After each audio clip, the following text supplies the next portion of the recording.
soy la doctora Dafne, soy pediatra y BCLC y pues la vez pasada me salté toda esta parte del currículum porque creo que no era tan relevante, pero justamente este tema de sobrepeso y obesidad pues es mi alta especialidad. La verdad es que es un tema que se tiene que tocar con mucho tacto, no es tan sencillo, podemos caer en prejuicios y esto es lo que queremos evitar, sobre todo al tratar al paciente porque necesitamos que confíe en nosotros para poder pues darle una mejor atención. Nuevamente declaro que no tengo ningún conflicto de interés, no recibo patrocinio de ninguna empresa, productora o distribuidora de alimentos infantiles, ultraprocesados o productos conexos. Y bueno, vamos a ver en la agenda. Rápidamente lo dividí como algo muy cortito, lo más cortito que pude para ir viendo lo más relevante. Seguramente muchas cosas ustedes ya las saben, algunas no voy a ahondar tanto porque pues nos estaríamos metiendo en otros temas. A fin de cuentas, la fisiopatología es muy parecida, es la misma que en la del adulto y estoy segura que también ya lo han visto. Entonces, me voy a ir más como esta parte clínica de cómo es que se trata la obesidad de niños. Les voy a dar estos recursos de aprendizaje. Em, lo mismo que la vez pasada, pueden, con los QR, pueden escanearlos. El primero, la verdad es que es de mis favoritos. El Scope es de la World Obesity Federation. Tiene muchísimas clases gratuitas en torno, obviamente, a la obesidad. Es un e-learning. El que tiene costo es el aprendizaje, el pathway principal. Y la verdad es que no es tan caro. Y está muy padre. La verdad es que viene cómo abordar el tema de obesidad. No es exclusivo de niños, este es de adultos.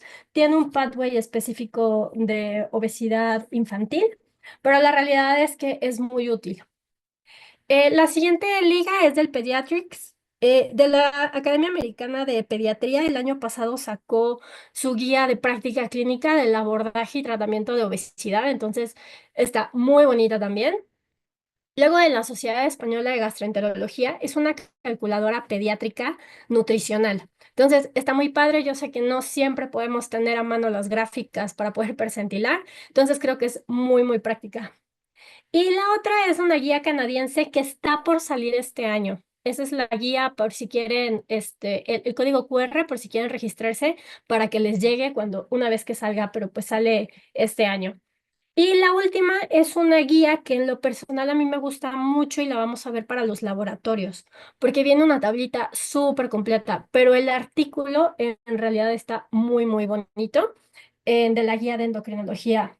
No es exclusivamente de pediatría, pero hicieron, esta sociedad de endocrinología quiso como dar su punto de vista de la atención para pacientes pediátricos.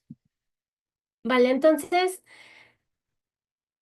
La obesidad infantil es una condición médica caracterizada por un exceso de grasa corporal que va acompañado de manifestaciones metabólicas, físicas y psíquicas en niños y adolescentes que va a tener efectos negativos sobre su salud. Generalmente ya sabemos que el diagnóstico pues va a ser por el índice de masa corporal, que va a relacionar única y exclusivamente el peso y la altura. Es decir, que el índice de masa corporal no me dice otra cosa más que la relación del peso y la altura de determinada persona en determinado momento. No va a medir la grasa corporal, no va a medir el porcentaje de músculo, no nos dice si ese paciente en específico tiene muy buena resistencia cardiovascular, no nos dice nada más. Va a ser útil para clasificar. Es muy práctico el índice de masa corporal porque generalmente todos en la consulta pues tenemos la calculadora para sacar el índice de masa corporal del paciente y saber más o menos hacia dónde vamos. La realidad es que llega a ser ya un tanto obsoleto el índice de masa corporal por sí solo.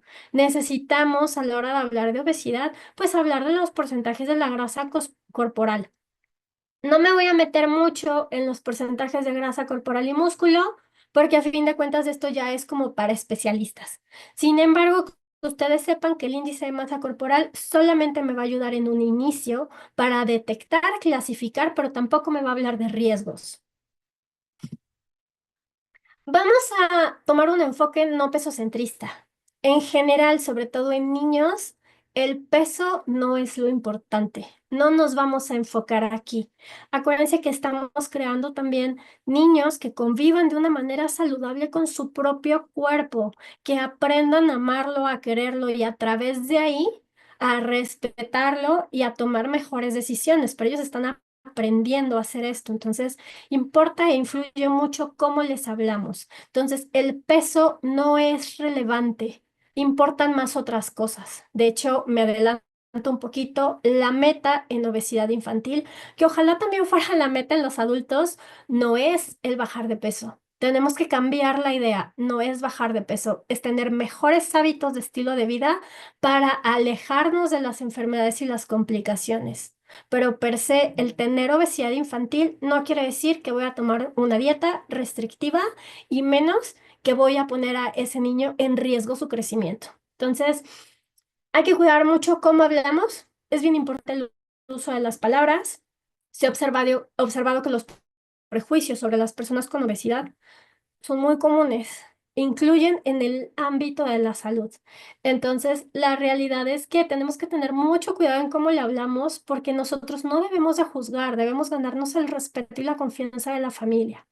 Entonces, aquí hay dos definiciones acerca de la gordofobia y el estigma en la obesidad. Tenemos que alejarnos de ambos. Nuestro enfoque en la consulta no puede ser con gordofobia y no podemos darle un estigma a esa persona que convive con la obesidad. Generalmente las personas con obesidad suelen ser vistas como perezosas, sin fuerza de voluntad o responsables de su propia condición. Entonces esto genera un rechazo y una discriminación. Y la realidad es que la enfermedad obesidad es multifactorial, depende de muchas circunstancias y algunas veces no todas están en las manos de ese paciente. Incluso las que puede llegar a cambiar, si no lo ha hecho es porque no sabe cómo hacerlo. Entonces también tenemos que ayudarle para que sepa cómo cambiar esos hábitos, porque muchas veces asumimos que la gente sabe cómo comer y la realidad es que, pues en la primaria nadie nos enseñaron de nutrición, no es algo con lo que estemos relacionados. Entonces, vamos a ir con la mente abierta sin juzgar. ¿Qué pasa en México? Pues ya sabemos que en México es el primer lugar de obesidad infantil. Entonces, aquí en la gráfica de la ENSANUD, en las encuestas, van a ir viendo que desde 2006 a 2022, que fue la última encuesta de la ENSANUD, la realidad es que no ha cambiado mucho. Varía más, menos, pero la realidad es que ahí sigue, ¿no? Y sí se ve un cambio después de pandemia, pero si ustedes notan, incluso antes de la pandemia global, ya era de un 17,5%, después de la pandemia 18,1%, ¿sí?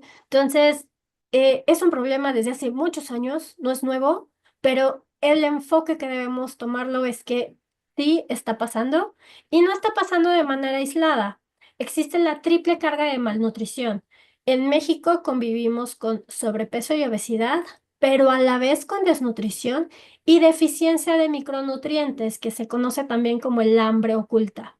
Entonces, que tú tengas sobrepeso y obesidad, pues de por sí ya nos está hablando de una malnutrición, que aunque tengamos un exceso de grasa corporal y pensemos que hay un exceso de ingesta calórica, pueden ser ingestas calóricas que no tienen suficientes vitaminas, minerales. Entonces puede haber una deficiencia de micronutrientes. Incluso nosotros aquí en México y como personal de salud, no sé cuántos de ustedes ya se han hecho una prueba de vitamina D.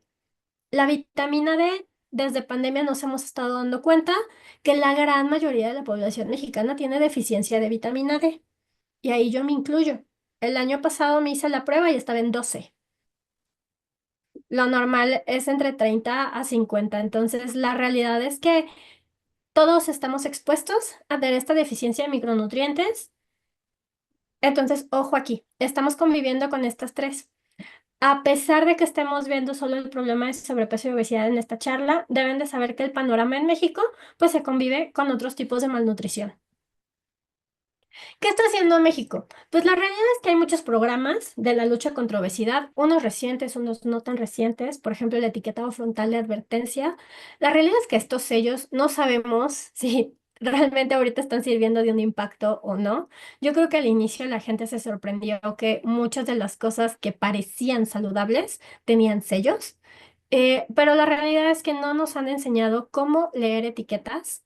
Mucha gente solo compra el producto por cómo lo ve, entonces creo que estos sellos pues al menos alertan, ¿no? Bueno, este tiene muchos sellos, este tiene menos, entonces pues me voy a este.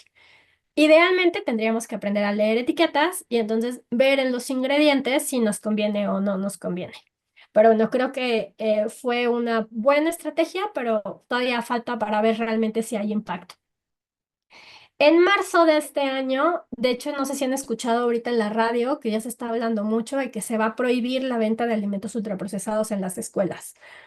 Ojalá ayude, pero la realidad es que si pasamos todos frente a una escuela, vamos a ver el carrito afuera del señor que está vendiendo todas las frituras, que está vendiendo los refrescos.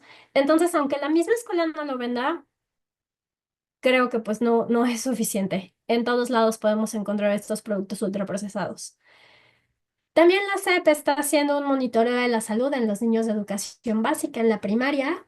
Pues esto es un buen screening. Sin embargo, si no sabemos identificar, aunque tengamos el peso y la talla, si no sabemos percentilar correctamente a nuestro paciente, va a ser muy complicado que podamos hacer un diagnóstico. Y yo a esto me enfrento mucho en la consulta. Llegan pacientes en donde dicen, es que a mí nadie me dijo que tenía obesidad. La familia ya había ido a varios pediatras y los pediatras les decían que estaba todo perfecto y de repente de la escuela les dicen con un screening que necesitan hablar de su peso, llegan conmigo y se dan cuenta que esto no es nuevo, que tenía varios años, pero ellos sí fueron con sus pediatras y nadie les dijo que había un problema. Entonces, la etiología. La etiología es multifactorial. Ya lo sabemos. Sabemos que hay componentes genéticos, sabemos que hay componentes ambientales, que en mi parecer son los que más peso tienen. Y pues esto me va a impactar en lo metabólico, endocrino y la conducta, ¿no? A fin de cuentas, los niños aprenden de su entorno, de su cultura, cómo tener esta relación con los alimentos, el estilo de vida. También depende, hay ciertos momentos de la vida, como por ejemplo los adolescentes, que van a ser más vulnerables por su ambiente, porque pues quieren parecerse, quieren encajar, quieren convivir con los demás. Entonces, si todos están comiendo una hamburguesa y se van a McDonald's, pues ellos no se quieren quedar atrás y ellos también quieren hacerlo. Entonces, también hay ciertos momentos de la vida en donde se vuelven más vulnerables a adquirir prácticas que no son tan saludables. No sé si ya han escuchado del gen FTO, que es este gen que está asociado justamente a la obesidad.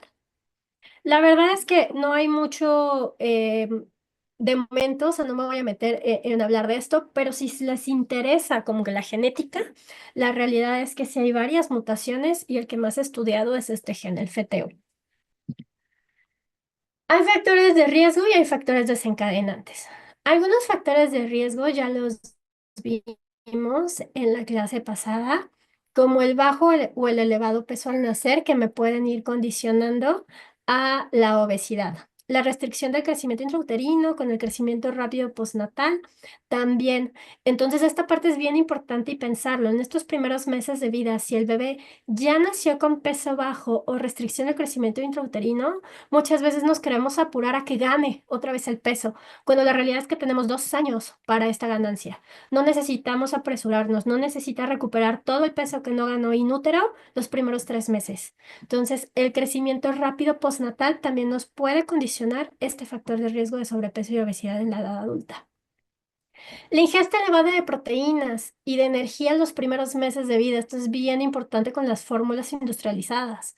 Algunas no tienen la composición adecuada y tienen mayor cantidad de proteína. Entonces sí se ha visto que las fórmulas industrializadas pueden aumentar este riesgo de obesidad en la edad adulta. También por eso acuérdense del yogur griego que no se da en menores de 5 años por la ingesta elevada de proteínas. Entonces, la proteína sí es bien importante tener en cuenta que sí se tiene que dar, pero no en exceso. La ausencia o el poco tiempo, y el poco tiempo me refiero a menos de 3 meses de lactancia humana. Sí se ha visto que los beneficios de la lactancia, mientras más prolongada sea, pues va a tener un mayor factor protector. Va a haber también algunos factores desencadenantes como la ingesta de bebidas azucaradas, sobre todo a temprana edad. Por eso lo ideal sería que los menores de 2 años no tengan ingesta de ningún tipo de bebida azucarada. Ay, disculpen, ¿me pueden permitir un momentito? Perdón, perdón, es que están tocando el timbre. Permítanme tantito. Sí, no se preocupe, doctora. Muchas gracias.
Ya, disculpen, ya regresé. Vale, bueno, entonces nos quedamos en factores desencadenantes. Creo que de esto es mucho lo que ya han visto con los adultos, las bebidas azucaradas, la ingesta de alimentos con alta densidad energética, el sedentarismo, la poca ingesta de fruta y verdura, pero sobre todo en niños que impacta niños no supervisados. Hay que tener mucha precaución aquí, porque sí se ha correlacionado que los niños que pues no tienen esta supervisión de adultos, son estos niños que se quedan, pues sus papás trabajan, ellos se quedan pues todo el día solitos, toda la tarde, ¿no? Saliendo de la escuela. ¿Y qué pasa? Que los niños pues no saben las consecuencias o el impacto de sus decisiones en ese momento. No son conscientes de. Entonces, a fin de cuentas, un niño de 6 años, 7 años, que se queda en casita solito, pues ¿qué va a hacer? Pues va a ver la tele o va a estar jugando en redes sociales, va a estar con el celular, va a estar con los videojuegos. Algunas veces los papás pues no dejan que salgan porque pues no está supervisado, entonces está más seguro dentro de casa. Y pues esto también va a condicionar pues este factor de sedentarismo. Y muchas veces pues ya les dejan como todos los snacks, ¿no? Para que se entretengan y muchas veces son productos de comida rápida. ¿Por qué? Porque un niño de 6 7 años pues no se va a poner a cocinar. Entonces le dejan como cosas rápidas que pueda como picar el tiempo en lo que regresa mamá o papá. Entonces la verdad este es un factor bien importante a tomar en consideración, sobre todo cuando estemos frente a una familia con niños menores de 6 años o en edad escolar. Algunas veces también llega a pasar en esta edad escolar que no están supervisados. Ya en los adolescentes, la verdad es que estén o no estén supervisados, pues aquí influyen otros factores, pero creo que es muy, muy vulnerable estos niños en edad escolar, preescolar. ¿Cómo se va a clasificar la obesidad? Pues va a haber obesidad exógena y obesidad endógena. La obesidad exógena, pues sí vamos a saber que o sea, a fin de cuentas es algo que el propio cuerpo no lo está haciendo, es decir, no hay un problema endocrino como tal, sino que viene de fuera. El cuerpo está respondiendo a estos estímulos externos que le estamos dando. Entonces, una alimentación deficiente, con un consumo excesivo de alimentos ricos en calorías, grasas saturadas, azúcares refinados, el sedentarismo, el comportamiento del estilo de vida, un estilo de vida que tal vez pues me provoque aún más el sedentarismo o el comer por estrés, estar mucho tiempo frente a una pantalla, pero también involucra todos estos factores socioeconómicos y culturales. El acceso a los alimentos. Muchas veces pensamos que el tener una alimentación balanceada es muy caro, ¿no? Pensamos que es más barato y en algunas veces la realidad es que sí lo es. O sea, si se fijan y van a la tiendita, algunas veces los refrescos salen más barato que el agua, ¿sí? Que el agua embotellada, ¿no? Entonces, algunas veces sí pudiera ser que este factor socioeconómico influye. La persona tal vez sí quiere tomar esa decisión de comerse esa ensalada con pollo, pero le sale más barato comprarse el hot dog, ¿no? Y bueno, pues esto en la cuestión exógena es el más común de los tipos de obesidad. Se cree que hay algunas bibliografías que ponen que el 99% de las obesidades que existen, o sea, de las personas que conviven con obesidad, son por causa exógena. Y solamente el 1% va a ser una obesidad endógena. Que la obesidad endógena, a fin de cuentas, es algo que el cuerpo em, el cuerpo, hay un cambio en él. Puede ser un cambio endocrino o puede ser con un factor genético, sobre todo estamos hablando de los síndromes genéticos como Prader-Willi o el síndrome de Cushing, por ejemplo, ¿no? Y el síndrome de Cushing, pues puede ser un factor externo, puede ser hasta una mala praxis, ¿no? Con estas cremitas con esteroides con uso prolongado. Generalmente va a estar relacionado con una disfunción hormonal. No es tan común, pero van a afectar esta capacidad del cuerpo de regular el peso. Aquí ya no va a influir tanto estos cambios ambientales y el entorno, sino que el niño puede estar comiendo súper bien, pero le están poniendo en el área del pañal una cremita con esteroides todos los días durante años.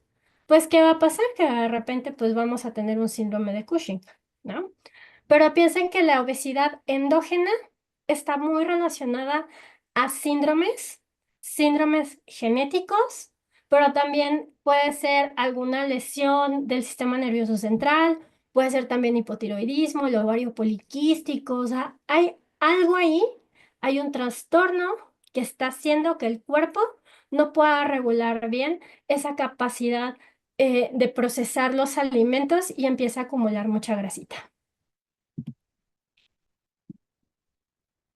¿Cómo vamos a diferenciar la obesidad exógena de la obesidad endógena en pediatría? Pues la obesidad exógena van a ser estos niños que tienen una talla muy, muy alta. Va a ser una talla superior a la determinante genética. Recuerden que la determinante genética se saca con la talla blanco familiar. Necesitamos la talla de papá y la talla de mamá para ponerle su propio carril genético. Entonces, a la hora de percentilarlo, vamos a ver que la talla va a ser superior a la que marca su carril genético. Va a tener una maduración ósea acelerada y esto pues va a llevarnos a una pubertad precoz. ¿Y qué quiere decir esto? Que como va a madurar antes y esta maduración ósea pues va a llegar antes de tiempo, quiere decir que en el momento, tal vez a finales de la primaria, inicios de la secundaria, va a ser este niño que era el más alto del salón, siempre había sido el más alto. Él ya dio su estirón de crecimiento, se detiene este crecimiento, sus compañeritos que no tenían esta maduración acelerada van a dar su estirón y va a terminar como una persona con talla más baja a la genética, a su carril genético. Generalmente va así. O sea, no porque sea la talla superior en esta edad escolar antes de que den su estirón, no quiere decir que toda la vida va a ser de talla alta, sino que va a madurar muy rápido y de repente su crecimiento se detiene, ya no va a crecer más. Y entonces es cuando sus compañeros que sí van a alcanzar su carril genético, pues los empiezan a rebasar. Entonces, en la primaria y secundaria pueden ser niños muy altos, pero después no van a, o sea, los van a empezar a rebasar, ya no van a ser el más alto del salón. La obesidad vamos a ver que es generalmente con esta forma central. Va a ser mucho tejido adiposo en la pancita. Va a haber generalmente una historia de peso saludable en los primeros años de vida, los primeros 2, 3 años. Incluso muchas veces se desencadena cuando entran a la primaria. Uy, no, es que antes de entrar a la primaria era súper flaquito. Y de repente entre los 6, 12 años antes de salir de la primaria ya notan que tiene obesidad. Casi siempre esto va a corresponder a estos factores ambientales. En cambio, la obesidad endógena, vamos a ver que desde el inicio va a tener una talla inferior a la determinante genética. Van a ser niños que aunque estén muy gorditos, están muy bajitos también. La maduración ósea va a estar retrasada. Van a tener una adiposidad generalizada, ya no va a ser solo central. Aunque sí puede verse especialmente en tronco, la realidad es que es generalizada. ¿Se ven? Pues si se acuerdan del síndrome de Cushing, pues son estos bebecitos como de la llantita Michelin. Va a haber un aumento rápido de peso en los primeros años de vida. O sea, a diferencia de la obesidad exógena, que aquí dicen que, uy, no es que era bien delgadito antes de la primaria, de aquí no. Aquí los papás no van a recordar un momento en el que el bebé no haya sido gordito. Pues ya sabemos el impacto de la obesidad. Al ser un estado inflamatorio crónico, pues obviamente va a condicionar y desarrollar aparición de manifestaciones en prácticamente todos los órganos. Tienen que tomar en cuenta que el impacto psicológico es lo que más influye, todos los prejuicios, el bullying que pueden estar viviendo los niños en edad escolar. Entonces, el impacto psicológico no lo pierdan de vista. O sea, no solamente va a ser el riesgo cardiovascular que va a tener, sino todos estos cambios metabólicos también le están generando a él pues este malestar psicológico y sí hay niños que han llegado al suicidio. Entonces, ojo, que muchas veces este factor de estrés psicológico puede ser el verdadero factor de riesgo y no tanto el peso. En lo pulmonar, pues podemos condicionar con el aumento de peso asma, pero también apnea, apnea del sueño. En las articulaciones, por esta sobrecarga del peso, sí puede haber impacto, sobre todo en cadera y rodilla. También pues ya hablamos un poquito de la pubertad precoz, diabetes, hipertensión. Bueno, pues son todos estos cambios que seguramente ya han visto con los adultos. Entonces ahora sí nos vamos a lo bueno. ¿Cómo se diagnostica? El diagnóstico sí o sí va a ser con gráficas de crecimiento. Generalmente las que vamos a usar son las de la CDC y se va a diagnosticar obesidad en niños mayores de 2 años de edad. Los niños más chiquitos podemos decirles que están más grandes, pero si están más grandes ya vimos que si se salen de la percentila o del carril de crecimiento de peso para la edad, entonces ojo porque puede ser un síndrome y entonces eso se tienen que referir a endocrino. Pero ya de aquí para adelante nos vamos a referir a la obesidad exógena y entonces esto va a ser en niños mayores de 2 años. El sobrepeso va a ser, si lo graficamos, va a estar sobre la gráfica que aquí puse de color rojo, desde el percentil 85 al percentil 95. Entonces todo eso va a ser, se va a llamar sobrepeso. Pero si se sale de nuestra gráfica del percentil 95, entonces todo lo que está ahí en amarillito va a ser llamado obesidad. Y aquí empieza lo complicado. La obesidad puede haber tres tipos, grado 1, grado 2 o grado 3. Algunas bibliografías, como la de la Sociedad Americana de Pediatría solo lo divide en obesidad normal, obesidad y obesidad extrema, que sería mayor del 120% de P95. Pero a veces es muy práctico catalogarla así uno, 2, 3, como en los adultos, ¿no? Entonces, en los niños, pues todo lo que esté arriba de P95 va a ser obesidad. Y aquí es donde empezamos a usar los porcentajes. Más arriba del 100 hasta el 110 es grado 1. Del 110 al 120 es grado 2. Y más allá del 120% va a ser grado 3. Para esto, pues no hay un valor en específico, sino que se tiene que sacar de acuerdo a cada niño. Va a depender mucho de la edad y el género. Vamos a hacer un ejemplo para que sea más práctico. Vale, es una femenina de 8 años y 6 meses, pesa 35 kilos y mide 125 centímetros. ¿Cuál es el índice de masa corporal de esta niña? Y de acuerdo a ese percentil, ¿en dónde se encuentra? Aquí si quieren pueden activar su micrófono.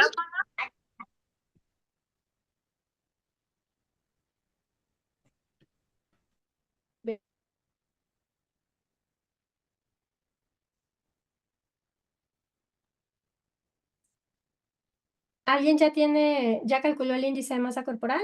22.4, doctora. Muy bien, 22.4. Entonces, ya tenemos que es 22.4. ¿Qué tenemos que hacer ahí?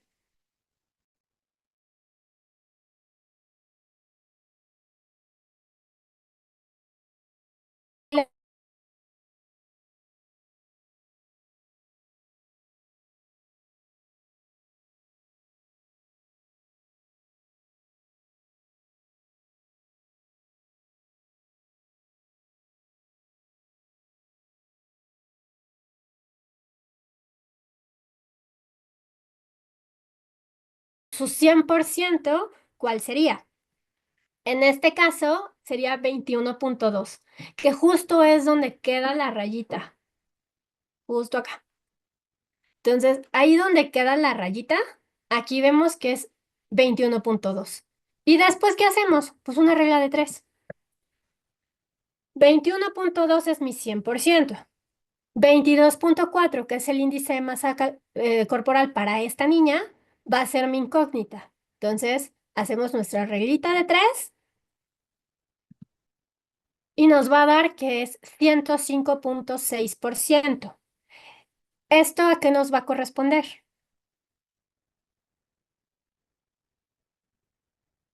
¿Qué grado de obesidad? Así.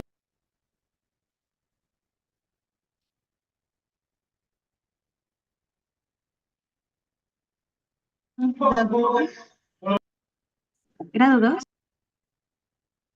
Acuérdense de los grados. De 100 a 110 es grado 1. De 110 a 120 es grado 2 y más de 120 es de grado 3. Entonces, si está en 105.6, va a ser grado.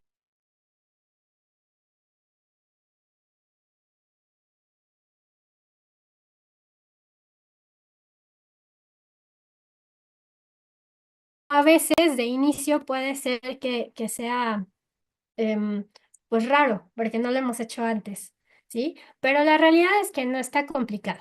Vamos a hacer ahorita otro ejercicio, pero me gustaría que viéramos con este mismo ejemplo de esta niña de 8 años y 6 meses, si no usáramos la gráfica de índice de masa corporal y usáramos la de estatura por edad y peso por edad, que igual es de la CDC y se ven muy parecidas porque las dos son de color rosita y tienen muchas rayitas, pues veríamos, aquí ya les marqué dónde cae la niña, ¿no? Entonces, esta niña de 8 años y 6 meses con peso de 35, la realidad es que aunque esté en percentil 90, para el peso para la edad, no se sale de mi gráfica. Y su talla para la edad queda entre 10 y 25. Entonces, si lo viéramos así percentilado únicamente con la gráfica de peso y estatura, no nos salta que esta niña pudiera tener un problema de obesidad, pero no estamos usando la gráfica correcta. La gráfica correcta para medir y diagnosticar la obesidad infantil es la de índice de masa corporal. Y aquí sí se ve más obvio que sale de nuestra gráfica. Entonces, esta parte es bien importante. Puede ser que se vea como en este ejemplo, que la niña no se sale de la gráfica de peso ni de estatura y aún así tiene un problema de obesidad, que puede ser que para los ojos de los papás no sea tan notorio. Y si este pediatra o médico general o médico de cualquier subespecialidad no saca el índice de masa corporal de esta niña, va a pasar inadvertido que tiene un problema de obesidad. Entonces, la obesidad se tiene que buscar y para poderla buscar tenemos que percentilar sí o sí. Vamos a hacer otro ejemplo. Masculino de 12 años, pesa 75 kilos y mide 165 centímetros. ¿Cuál va a ser su índice de masa corporal?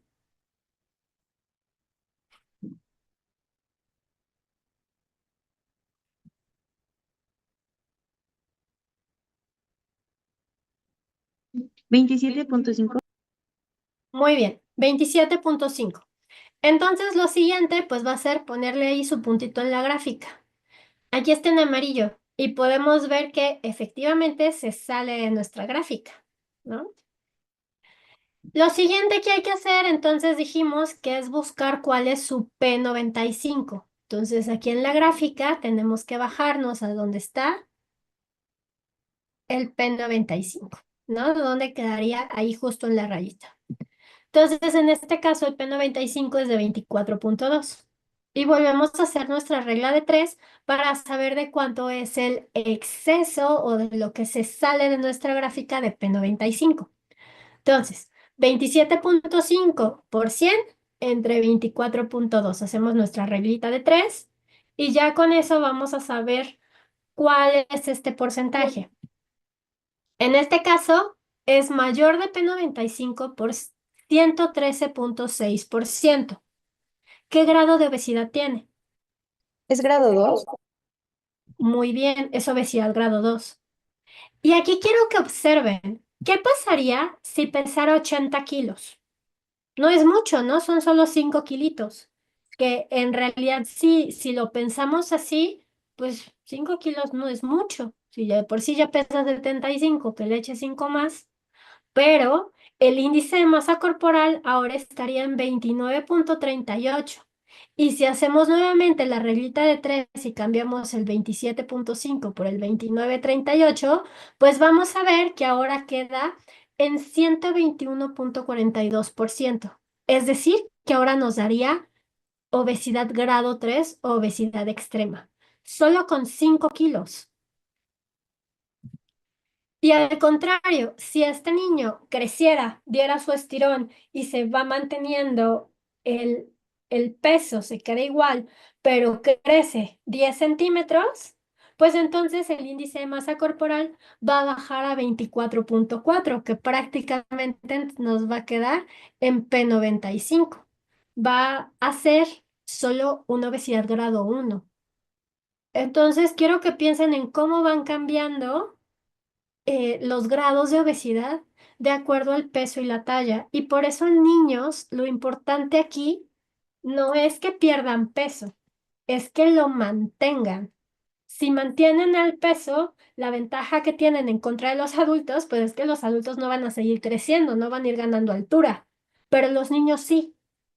Entonces, si yo mantengo este peso y dejo que el niño crezca, y que modifiquemos un estilo de vida para que pueda disminuir, sí, todo el riesgo cardiovascular, pero crezca hasta donde tenga que llegar su carril genético, pues la realidad es que podemos causarle mucho impacto, ¿sí? Entonces, por eso piensen que el enfoque en pediatría no es el peso. Un índice que es de utilidad y es muy, muy sencillo de realizar es el índice cintura-talla.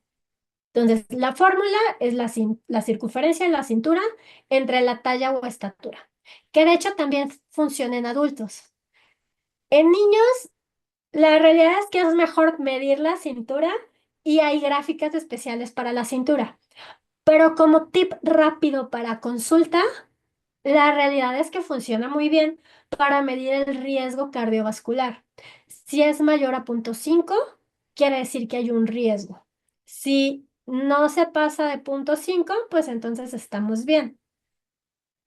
Y suena muy lógico, o sea, si nosotros medimos y somos más largos, pues lo esperado es que nuestra circunferencia pues no sea la mitad de lo que medimos, ¿no? O sea, si ya se pasa, entonces estaríamos hablando de que la dimensión de nuestra circunferencia es mucha, casi a comparación con nuestra talla. Solamente quiere dar como esa referencia. En sí, pues es algo parecido a lo que están haciendo en el IMSS, que es lo de mide tu cintura, ¿no? Si te pasas de 90, pues ya tienes un riesgo. En este está más sencilla porque nada más es con la propia estatura del paciente y su cintura, podemos saber qué tanto riesgo tiene de manera cardiovascular. Esta gráfica es mucho más específica. Y no solo más específica para obesidad, sino que también más específica para pediatría.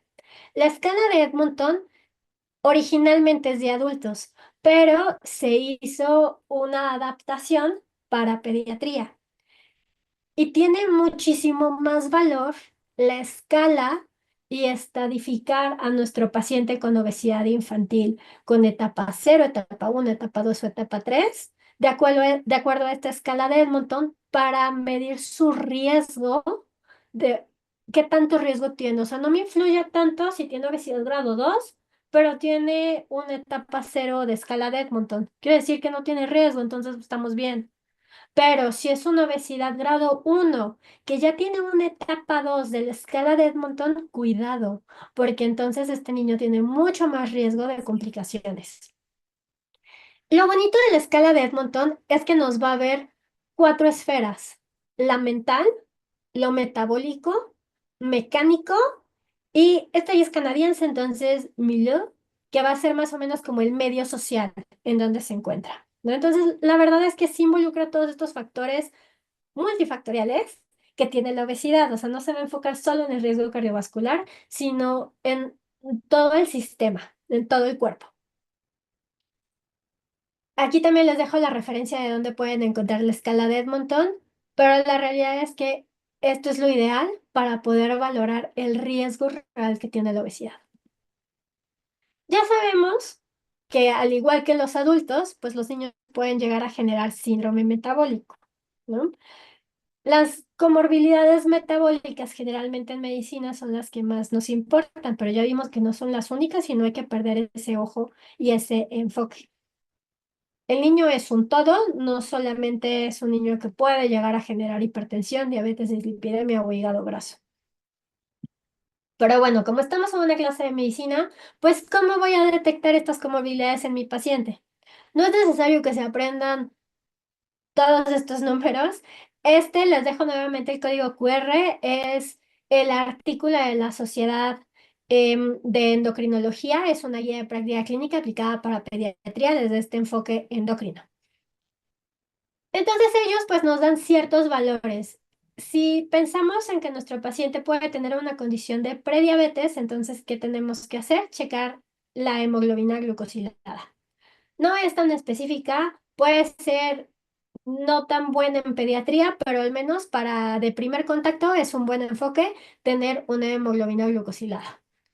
Ya si queremos ver realmente diabetes, pues entonces ahora sí nos tendríamos que ir a la glucosa en ayuno y a la glucosa después de una carga, ¿no? A las 2 horas, ¿qué tanto me incrementó después de esta carga de glucosa? Va a ser muy parecido como en los adultos, pero bueno, esto ya está como específico para niños. En dislipidemia, aquí se pone un poquito más complicado porque entonces viene por edades. Va a ser de 0 a 9 y de 10 a 19, dependiendo de la edad. Vamos a checar los triglicéridos y vamos a tener igual los valores como aceptables, límites o altos. Entonces, no es necesario que se lo aprendan, pueden descargarlo ahí del código QR, pero es muy práctico tener esta tablita para la consulta. Para hipertensión, como todo en pediatría, hay percentilas específicas de presión arterial por edad, por género. Entonces, si nos pasamos del percentil 95 al 99, pues entonces hay que tener cuidado porque estamos hablando de hipertensión, igual que en los adultos, ¿no? También hay riesgo de hígado graso. Idealmente necesitamos un ultrasonido.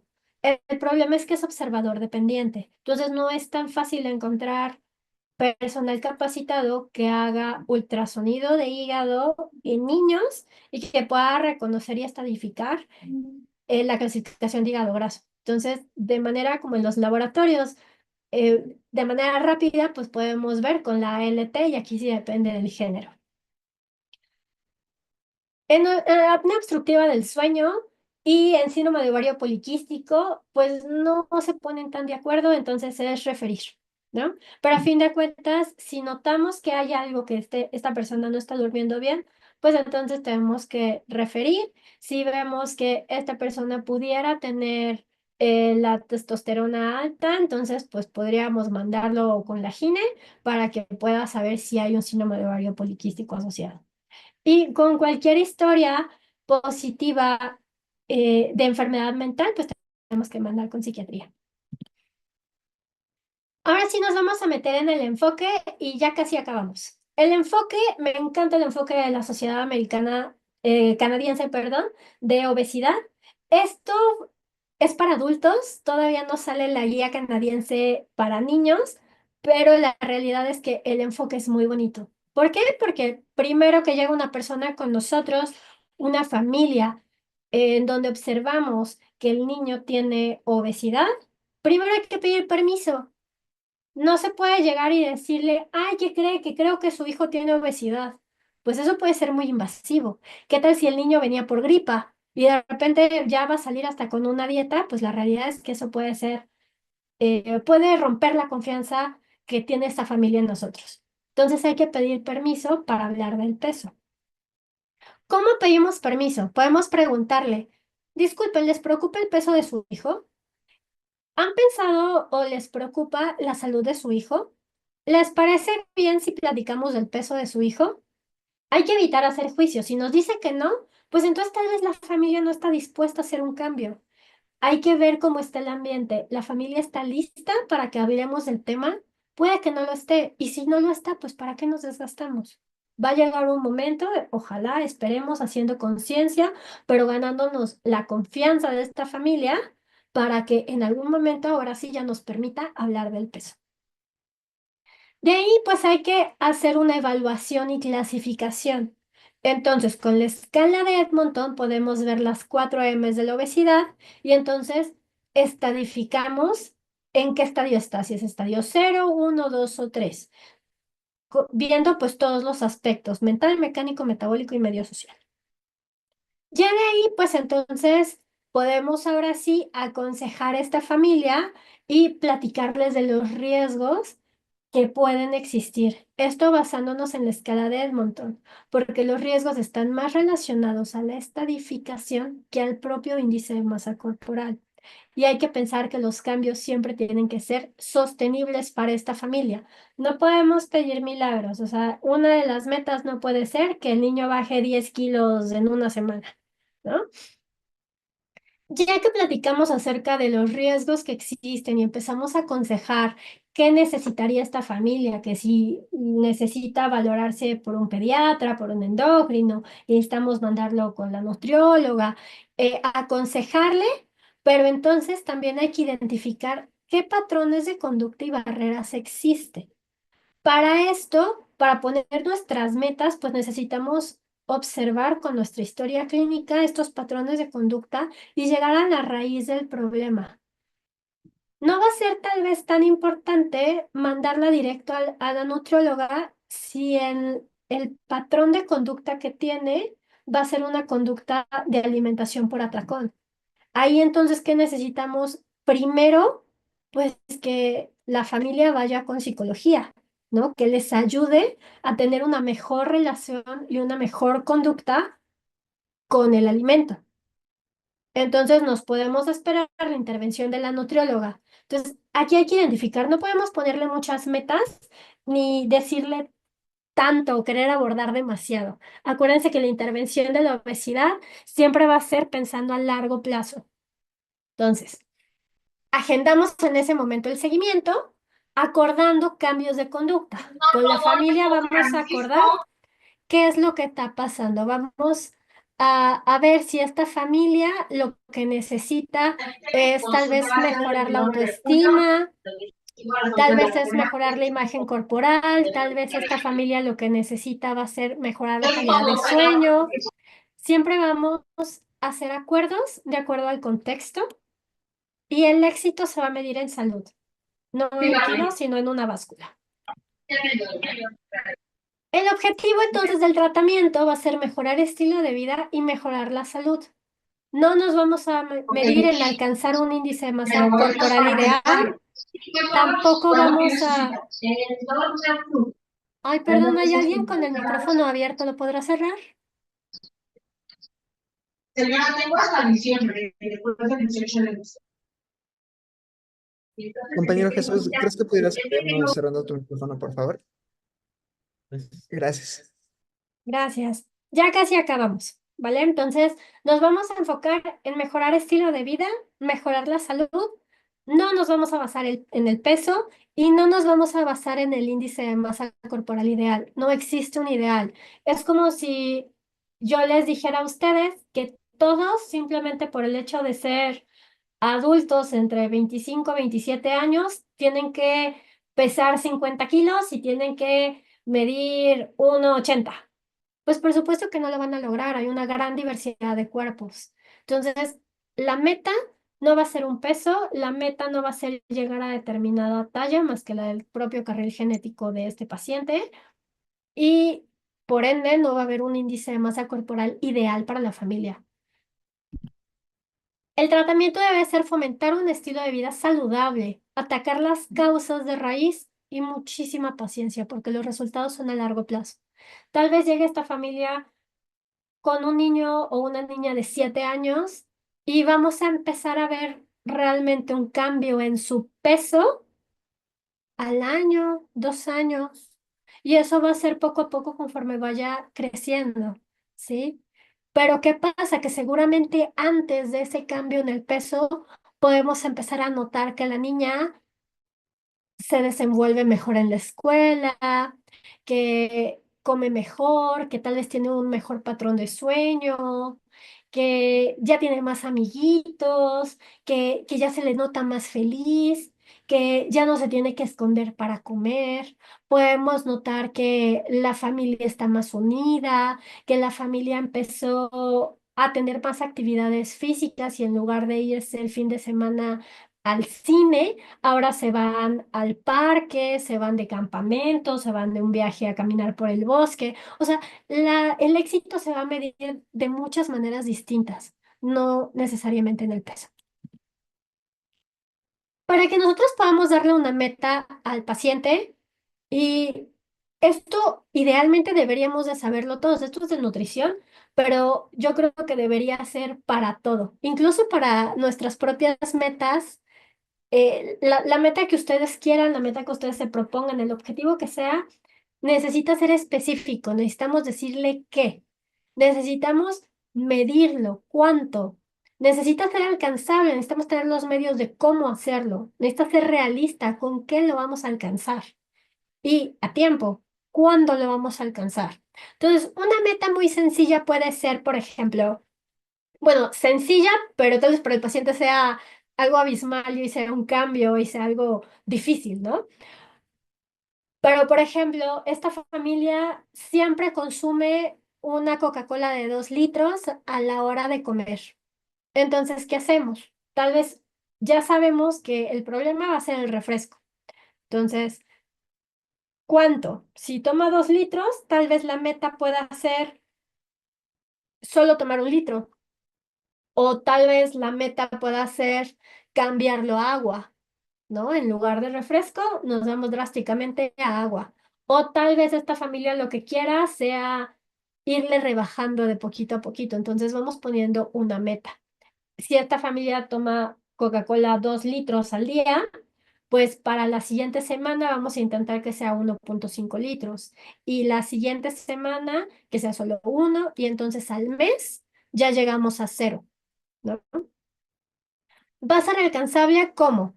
¿Cómo le vamos a hacer? Pues puede ser que todos los sábados a mediodía hagamos la disminución y en lugar de comprar la coca de 2 litros, compremos la coca de 1,5 litros y luego la siguiente solo la de litro, ¿no? Y luego nada más la botellita. Ya sabemos aquí todos los factores, ¿no? En ¿cuándo? ¿A cuánto tiempo? Pues va a ser al mes ya vamos a cambiar. Entonces tenemos metas muy específicas con esta familia y es con lo que se tiene que ir. Saliendo de la consulta, a la hora de hacer acuerdos, necesitamos 1 o 3 metas. Tampoco los vamos a saturar. Con que se concentran poco a poco y entonces cada vez que ustedes los vean en consulta, van a proponer una nueva meta, ¿no? Y van a ir cambiando poco a poco el estilo de vida. Entonces, la meta puede ser cambiar o mejorar los patrones de sueño, incrementar la ingesta de agua, tal vez no comían 3 veces al día, tal vez solo comían dos. Entonces va a ser, pues, poner los tiempos de comida que sean tres y comer en familia. Tal vez veían 3 horas de televisión todos los días y ahora van a bajar a una. Van a empezar a hacer actividad física o tal vez ya lo hacían, pero no de manera tan constante, entonces ahora lo van a hacer de manera 3 veces por semana. En lugar de comer hamburguesa, van a preparar ellos sus hamburguesas en casa, entonces vamos a evitar los alimentos ultraprocesados. Tal vez solo comían una verdura a la semana, ahora van a intentar que sean tres, ¿no? Poco a poco llegarán a la meta de al menos estas 5 frutas y verduras al día.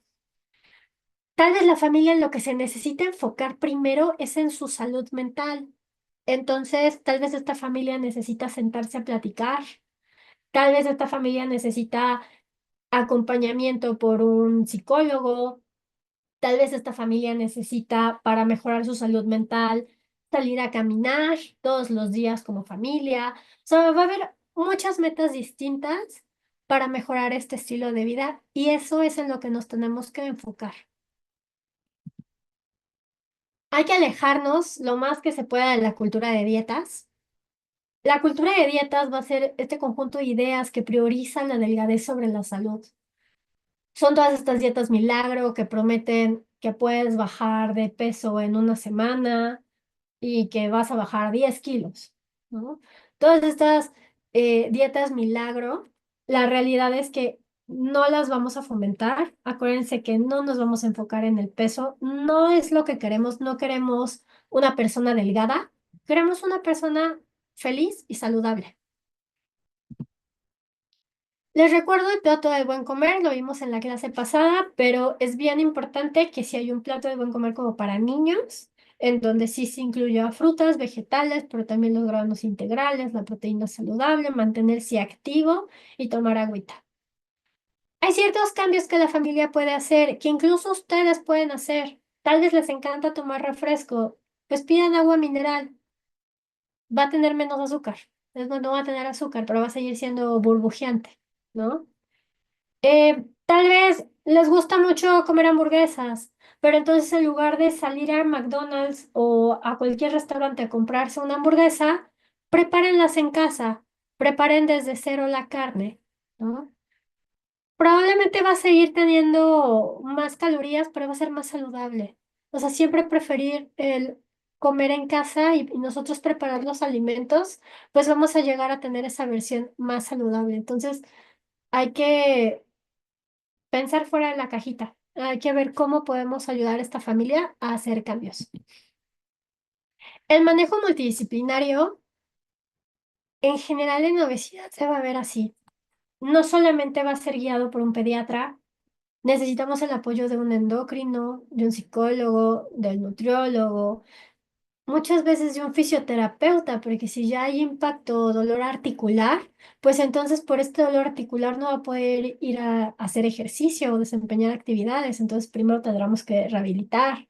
Pero también necesitaremos un personal capacitado en un entrenamiento físico para niños y que además le guste, o sea, no es lo mismo, todos los niños no les gusta el mismo deporte. Entonces, sí necesitamos como más conciencia y sobre todo necesitamos el apoyo de la familia.